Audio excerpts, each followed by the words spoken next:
Speaker, I thank my colleague from California for yielding time, and I rise in strong support of this resolution. First and foremost, I'd like to extend my prayers and wishes, as well as those of my constituents in Northwest Georgia, to my colleague, Representative Gabrielle Giffords, her family and staff, and to all the other victims of the shooting. What took place was an unspeakable tragedy and has absolutely no place in our society. Madam Speaker, on Saturday morning, Ms. Giffords was hosting an event fundamental to our duties as members of Congress, meeting with and listening to our constituents so that we can best represent them in Washington. It's painfully sad and sobering that in the process of doing her job, Gabby was brutally attacked. Madam Speaker, I had the pleasure of serving with Gabrielle on both the House Armed Services Committee and the Science and Technology Committee during the 110th Congress. I've always known her to be a thoughtful legislator and a dedicated public servant, and I've always appreciated her cheerful disposition.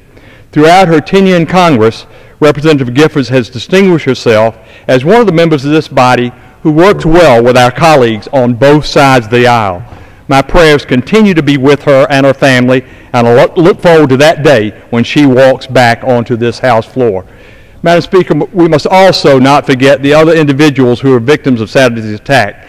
One of the casualties was a 9-year-old Christina Taylor Green, who was born on September the 11th, 2001, and was recently elected to serve on our school's student council.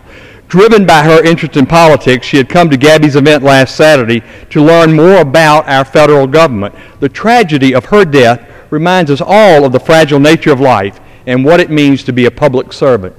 Additionally, Madam Speaker, we all know the critical role that our staff members play in helping us carry out our duties and better serve our constituents. Like us, members of our staff are dedicated public servants. That's why it's truly heartbreaking that a member of Mrs. Giffords' district staff, Gabe Zimmerman, lost his life in this senseless attack, while 2 other members of our Arizona-based staff were injured.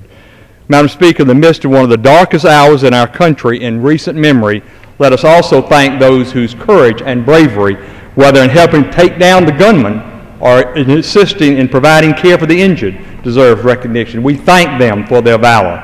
Madam Speaker, during times of tragedy, we depend on steady leadership to guide us through our grief.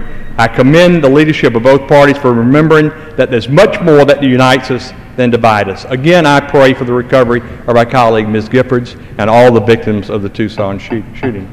And I yield back.